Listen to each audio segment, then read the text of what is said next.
Olá, caros estudantes, eu sou a Yara Fontes, a professora de vocês, e estaremos agora falando sobre higiene e profilaxia. Então, antes de falarmos de higiene e profilaxia, iremos falar sobre saúde. Então, o que é saúde? Então, a saúde para Bezerro e Sorpreso 2016 é o maior recurso para o desenvolvimento social, econômico e pessoal. Ela é uma importante dimensão da qualidade de vida de uma população. Então, na atenção primária, nós acabamos destacando o quê? As ações que promovem a saúde da população, que visam o empoderamento e a autonomia do usuário, para que assim ele consiga alcançar as melhores condições de saúde e de vida, né? Então, a saúde ela é um direito inerente ao ser humano. É um direito fundamental que, inclusive, está lá na Declaração Universal dos Direitos Humanos de 1948, juntamente com a liberdade, com o direito à alimentação, à educação, segurança e nacionalidade. Então, a saúde ela é amplamente reconhecida como o maior e o melhor recurso de desenvolvimento social, econômico e pessoal. E eu pergunto a vocês, qual país consegue se desenvolver economicamente se sua população não está saudável? Se sua população está atingida, afligida por uma determinada doença. Pessoas doentes não conseguem desenvolver o seu trabalho, não conseguem ter uma qualidade de vida. Então, a saúde de uma população, ela é um fator crucial para o desenvolvimento social e econômico do país, e é por isso que ela deve ter a máxima de atenção e cuidado dos seus representantes. Promover saúde é promover qualidade de vida, é promover o crescimento econômico de um país, tá? Para a OMS, a saúde, né, para a Organização Mundial da Saúde, a saúde ela tem um conceito amplo. Ela é um completo bem-estar físico, social, mental e espiritual, né? Então, a saúde no âmbito físico é o bem-estar do nosso corpo, é o bem-estar, é um completo, perfeito, né, funcionamento dos nossos órgãos, dos nossos sistemas, sem a presença de uma doença. Já no âmbito social, né, é relacionado a uma harmonia com relação aos elementos sociais, como uma pessoa possuir um trabalho, ela possuir uma casa, ela possuir um alimento em sua mesa. E mental está relacionado à saúde mental, né? Cada pessoa ela tem as suas necessidades de conhecimento e desenvolvimento pessoal, e isso está relacionado ao âmbito mental da saúde. E no âmbito espiritual é relacionado aos nossos valores de vida, às religiões, ao plano de vida, né? E aí, queridos alunos, eu queria levar vocês, né, a uma reflexão sobre esse conceito de saúde da OMS. Porque muitas vezes nós, rotineiramente, né, cotidianamente, nos limitamos o conceito de saúde apenas à ausência de doença, de uma doença física, de uma patologia que acometa um determinado órgão do nosso corpo. E a partir de agora, vocês estão vendo que não é somente ao físico. Ela envolve o bem-estar social, mental e espiritual. E eu pergunto a vocês, será que hoje, né, a população do nosso planeta, ela vive plenamente saúde? Até mesmo nos países que possuem um poder econômico maior. Será que todos, dentro dessa visão de saúde da OMS, possuem saúde de uma forma completa? Então fica aí a reflexão para vocês fazerem, certo? Então, assim, destacando, né, a saúde, principalmente ligada ao social, né, que querendo ou não está interligada ao físico, nós destacamos o saneamento básico.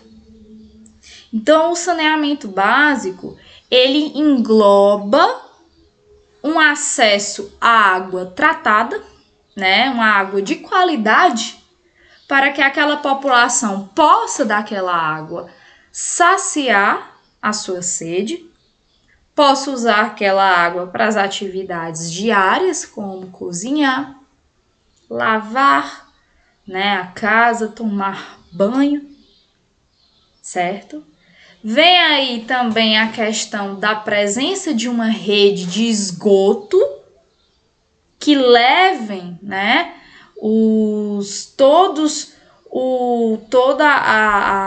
uma água contaminada para o seu devido local, né?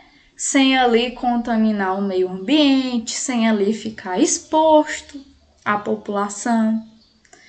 Dentro do saneamento básico, nós temos também a coleta de lixo, né? Uma coleta eficiente de lixo, que busque o lixo de casa em casa e que também, né, faça o gerenciamento e o descarte correto desse lixo que é coletado em todo o município, protegendo assim o meio ambiente. E também dentro do saneamento básico, a drenagem urbana, né? Como é que fica a cidade, a sua cidade após uma chuva? Existe nela praticamente um rio após após uma chuva? Há o acúmulo de água de chuva misturada com esgoto a céu aberto após uma chuva forte? Se há, não está, né, a sua cidade contemplando uma drenagem urbana eficiente. Então, todos esses 4 itens, eles são importantes para promover uma qualidade de vida para a sua população. Esses 4 itens em conjunto levam a uma promoção de saúde. Evitam doenças que podem acometer a população, doenças graves e que podem, inclusive, elevar a taxa de mortalidades em grupos específicos, como as crianças e os idosos. Então, a gente destaca, né, o saneamento básico, que segundo a OMS, né, um saneamento básico precário é uma ameaça à saúde da população. Existem doenças que são chamadas doenças relacionadas ao saneamento ambiental inadequado, que nelas englobam a diarreia, a leptospirose, a astenias, a hepatite A, a doença de Chagas, dentre outras, que são doenças que podem levar o indivíduo à morte ou a uma internação, né? Elas são perfeitamente evitáveis, principalmente quando se tem um saneamento básico adequado, tá? E o índice dessas doenças em um país, o alto índice dessas doenças em um país, é um indicativo de que aquele país tem um saneamento básico deficiente, tá? Então, de acordo com Puevesan et al. Em 2015, no Brasil, a diminuição nas taxas de mortalidade por essas doenças desde a década de 30 não foi seguida por uma redução na mesma magnitude da morbidade por esse grupo de enfermidades. O que é que ele quis dizer? Ele quis dizer, né, que essas doenças ainda se encontram no rol de preocupação de saúde pública do Brasil. Olha só, em 2013, foram notificadas no Brasil mais de 340 mil internações por infecções gastrointestinais, principalmente nas regiões Norte e Nordeste. E se vocês forem observar, são as regiões que possuem o menor índice de saneamento básico. Isso não é coincidência. Isso só mostra o quanto um saneamento básico eficiente é diretamente proporcional e é um fator que vai diretamente diminuir o caso dessas doenças, certo? E aí, de acordo com os dados do Sistema Nacional de Informações de Saneamento, 93,2% das pessoas na região norte e 80,5% da região nordeste não tinha esgoto coletado em 2011. Então, é um sério problema que precisamos, cobrar dos nossos políticos para que se faça, aí necessário que realmente se faça o saneamento nas nossas regiões, no nosso país. E isso vai acabar, consequentemente, diminuindo o índice dessas doenças que todos os anos acometem milhares de pessoas. Então, gente, tá aí 2 exemplos, esgoto a céu aberto próximo a casas, lixos nas encostas, uma situação realmente precária e que predispõe a várias doenças como hepatite A, gastroenterite, doença de Chagas, teníases, doenças que são preveníveis, Bastava que se houvesse um saneamento básico eficiente, um acesso de água de qualidade por parte dessas populações. E isso acabaria reduzindo drasticamente o gasto que a saúde tem com essas doenças.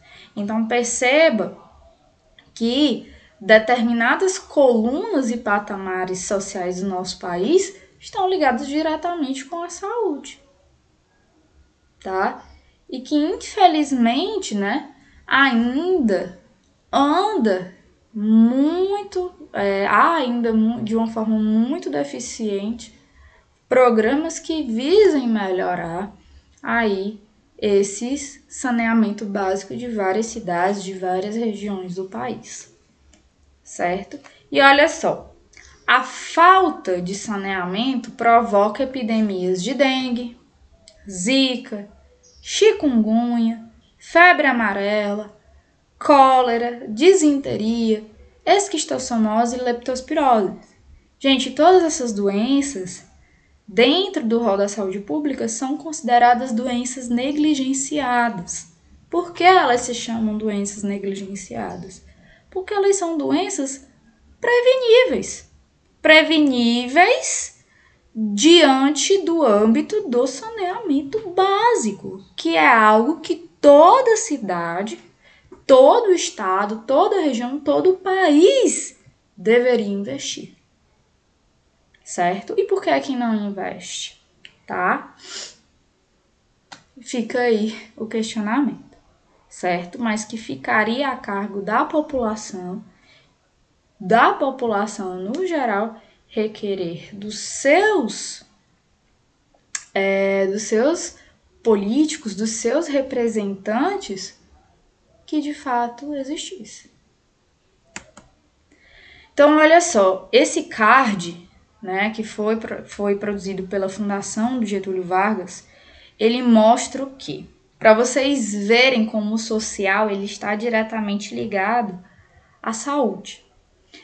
Ele fala que todos os anos a saúde no Brasil gasta 42 milhões de reais com custos relacionados a internações, E que esses 42 milhões poderiam ser economizados caso o saneamento básico de fato existisse, E isso corresponderia ao quê? A 25 menos internações em hospitais e 65% menos em óbitos resultantes em infecções gastrointestinais. Sim, gente. o número de óbitos por gastroenterite. O que é gastroenterite? Diarreia, principalmente em crianças menores de 5 anos. É a segunda, na verdade, maior causa de óbito em crianças menores de 5 anos. Né? Só perde para pneumonia. Tá? E são dados aí internacionais e o Brasil acaba seguindo esse índice também. Principalmente porque, infelizmente, o nosso país ele é um país com um saneamento básico muito deficiente, certo? 30% da desigualdade no aproveitamento escolar, né, seria reduzido com crianças que têm e que não possuem acesso ao saneamento básico. Isso quer dizer o quê? Se o país investisse em saneamento básico, iria reduzir, obviamente, o número de casos, o número de internações e haveria um aumento de 30% do aproveitamento escolar nessa faixa etária aí da primeira infância. Por quê? Porque muitas crianças faltam a aula todos os anos porque estão doentes de doenças imunopreveníveis, de doenças gastrointestinais, que são provocadas aí pela falta de saneamento básico, né? Fora isso, 217 mil trabalhadores que todos os anos precisam se afastar de suas ocupações devido a problemas gastrointestinais pela falta de saneamento básico. Então, isso iria impactar até mesmo na eficiência, né, do trabalho que essas pessoas realizam. Porque quando elas adoecem de doenças gastrointestinais, elas precisam faltar ao seu trabalho para poderem se recuperar. E isso impactaria também, né, a cada afastamento de dispensa de 17 horas de trabalho. E 18% de valorização de um imóvel pode atingir quando situado em uma cidade integrada pela cobertura de saneamento, né? E isso, infelizmente, são dados, né, que mostram o quanto um saneamento, caso o saneamento fosse de qualidade e existisse no nosso país, o quanto ele iria economizar e iria aumentar a efetividade escolar, o aproveitamento escolar e o aproveitamento no ambiente de trabalho, fora a valorização do imóvel.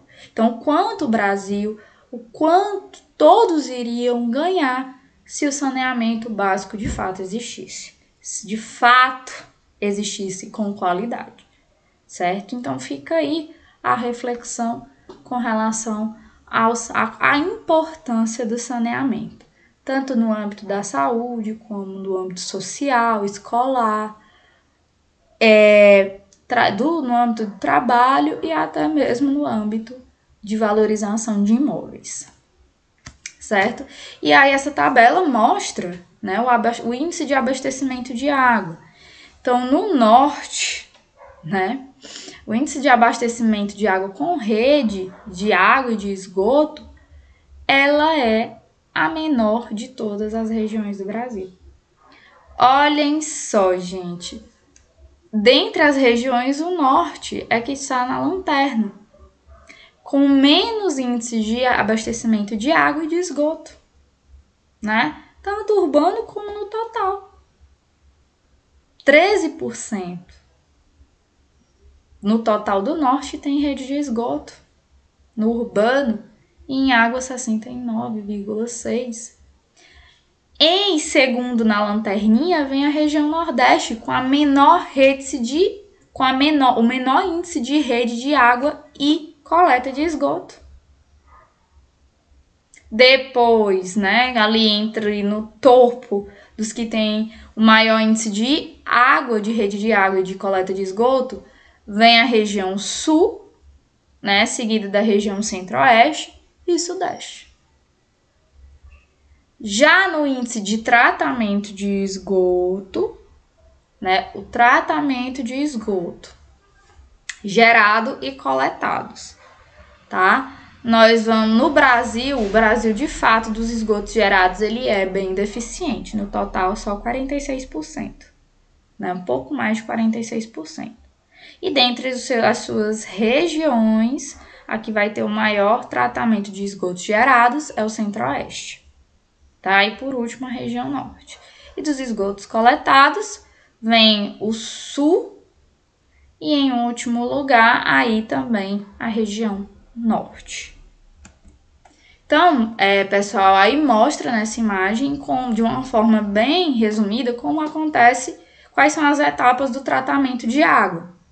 Então, vem a água bruta, né, ela passa por um processo de separação de componentes, né, que é o processo de coagulação e floculação com sulfato de alumínio. E aí essa água é misturada e aí vai acontecer outro processo de separação, que é a decantação, né, que é a sedimentação por diferença de densidade de materiais, né? E aí depois dessa decantação vem a filtração com areia e seixos. Por último, a cloração e a fluoretação. E aí essa água, né, todos esses 4 processos acontecem na estação de tratamento de água. Depois essa água vai para o reservatório e do reservatório essa água irá chegar às residências das pessoas que vivem nessa cidade. Então, nesse quadro, né, que está na apostila de vocês, mostra as principais doenças causadas e que são transmitidas, na verdade, pela água contaminada pelas fezes, né? Então, nós temos o grupo de doenças não bacterianas, que no caso nós temos aí doenças virais, né, como a poliomielite, a hepatite A, e causadas por protozoários, que é a giardíase e as amebianas, certo? E aí nesse caso essas doenças elas são transmitidas através da contaminação fecal oral, né, de pessoa por pessoa, quando não se tem uma higiene pessoal e doméstica adequada. E as formas de prevenção é melhorar, né, a distribuição de água, promover a educação sanitária, melhorar as instalações sanitárias das residências. Temos também o grupo de doenças fecais orais, né, de origem bacteriana, que aí nós temos a febre tifoide, a febre paratifoide, diarreias e disenterias bacterianas, como é o caso da cólera.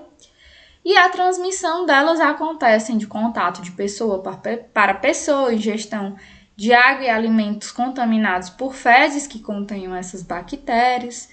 E aí as formas de prevenção seria a implantação de um sistema adequado, né, de uma rede de esgoto, implantação de um sistema eficiente, né, de abastecimento de água e uma promoção de educação sanitária. Temos ainda as doenças transmitidas por eumintos, né? Eumintos que ficam ali no solo, tá? E aí, essa transmissão desses eumintos, que é um tipo de parasita intestinal, ele se dá através de ingestão de água e alimentos contaminados e também de pessoas que andam no solo descalços contaminadas, que é o caso da ascaridíase, que é a famosa lombriga, temos a tricuríase, e temos a ancilostomíase, né, que é o famoso amarelão. E aí as formas de prevenção é lavar adequadamente frutas e verduras, tratar os esgotos, evitar andar, né, no chão, no solo, descalço, né, andar sempre calçado.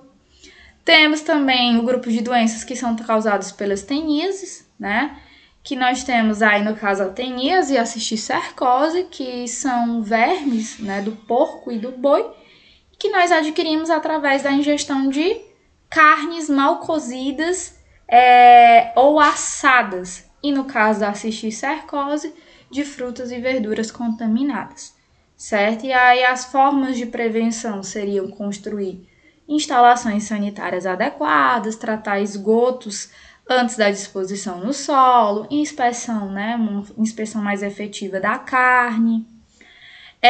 No caso dos eumintos que são associados à água, que temos como exemplo a esquistossomose, né, em que pessoas que banham em rios e lagos que são contaminados pelo caramujo, essas pessoas podem adquirir a esquistossomose, que é mais popularmente conhecida como barriga d'água, né? E aí, construção de instalações sanitárias adequadas, tratar os esgotos antes do lançamento na água, controlar os caramujos, evitar o contato com água contaminada.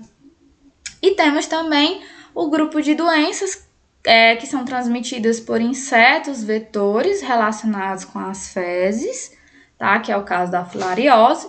E aí a forma de prevenção seria a procriação de insetos em locais contaminados por fezes. E as formas de prevenção é combater os insetos, os transmissores, eliminar, né, criadouros que possam favorecer, né, a disseminação desses insetos, evitar o contato com esses criadouros e também utilizar alguns meios que possam promover a proteção individual. Gente, e um ponto importante é a coleta de lixo, né? Então, uma coleta de lixo adequada, eficiente dentro da cidade, né? E o correto manejo desse lixo e descarte desse lixo também é um fator essencial para a promoção da saúde daquela cidade. O lixo, ele é um veículo de disseminação de várias doenças. Então, uma cidade que mantém, né, uma coleta de lixo, que mantém a sua cidade limpa e o correto descarte desse lixo em aterros sanitários são fatores que promovem e corroboram com a saúde daquela população. E para finalizarmos, vamos ver a diferença entre higiene e profilaxia, né? Então, a higiene, ela não está ligada apenas ao bem-estar. Elas são alguns hábitos fundamentais para manter a nossa saúde, certo? Então, existem algumas doenças graves que podem e que poderiam ser evitadas caso aquele indivíduo mantesse alguns hábitos de higiene simples, certo? Já a profilaxia é uma palavra de origem grega que indica precaução e que na medicina ela é um termo utilizado como uma medida de prevenção de doenças a nível populacional, através de determinados procedimentos simples que, quando usados de forma adequada, podem quebrar o ciclo de uma determinada doença, certo? E aí um exemplo, né, de profilaxia é a vacina. A vacina, ela é uma medida profilática eficiente que promove, né, ao sistema imune um reconhecimento de forma prévia de um determinado patógeno. E futuramente, quando entrarmos em contato com esse patógeno pelo qual nós fomos vacinados, o sistema imune irá reconhecer de uma forma mais rápida e assim evitar a instalação de uma determinada doença. Então aí essa imagem mostra, né, a balança, né, entre saúde e doença. Então a saúde, como nós vimos para a OMS, ela é um completo bem-estar físico, social, mental e espiritual. E no rol aqui, né, dos profissionais da enfermagem, nós acabamos lidando mais diretamente com a saúde física, com a ausência de uma doença ali que está acometendo um determinado órgão. Então, a saúde é a inexistência dessa doença, né? A saúde física é a inexistência dessa doença. E quando essa doença está presente, ela acaba causando um desequilíbrio na saúde desse indivíduo. E um dos fatores, como nós vimos, que promove aí um cuidado e uma prevenção de uma determinada doença é a higiene pessoal, né, que são medidas tomadas para preservação e prevenção contra doenças. Então, dessa maneira, praticar a higiene pessoal diariamente evita que aquele indivíduo venha a contrair doenças causadas principalmente por fungos e bactérias, além de promover uma boa impressão com as pessoas que nos relacionamos. Então, dessa maneira, né, A gente acaba apontando que o banho ele é importantíssimo e indispensável à saúde do corpo. E na enfermagem, existem alguns tipos de banho, como a aspersão, que é o banho de chuveiro, a imersão, que é o banho de banheira, a ablução, que é jogando pequenas porções de água sobre o corpo, e o banho no leito, que é usado nos pacientes que estão acamados em repouso absoluto. E aí, quais são os principais hábitos de higiene que devemos tomar diariamente? Usar lenço para assoar o nariz, não andar descalço, tomar banho todos os dias, escovar os cabelos, cortar as unhas, lavar os alimentos, manter sua casa limpa, filtrar a água de beber, escovar os dentes após as refeições e usar roupas limpas após o banho. E, nós já falamos de EPI na aula passada, na aula de biossegurança, e aqui só enaltecendo o papel que os EPIs têm dentro dos serviços de saúde. Então, a utilização dos EPIs, dos equipamentos de proteção individual, eles são essenciais para evitar que o profissional acabe adquirindo uma doença grave, promovendo assim a sua saúde e evitando que ele acabe adquirindo uma doença que muitas vezes pode comprometer aí a sua vida. Tá? Então, dentro desses EPIs, nós temos as luvas, que são descartáveis e não devem ser reutilizadas, a máscara, que promove, a proteção da mucosa oral e das vias aéreas, evitando que os profissionais façam aí a inalação de patógenos que possam causar doenças respiratórias. Os óculos, que promovem a segurança da visão, a touca, que vai proteger aí os cabelos, de fluidos, respingos de fluidos biológicos e de aerosóis, e o jaleco, que é uma barreira física, do tronco dos membros e dos membros superiores e uma parte dos membros inferiores, contra aí o contato com determinados micro-organismos e substâncias diversas. Então, meus queridos alunos, nós ficamos por aqui, Espero que vocês tenham gostado. Eu desejo bons estudos e nos vemos na próxima aula. Até breve!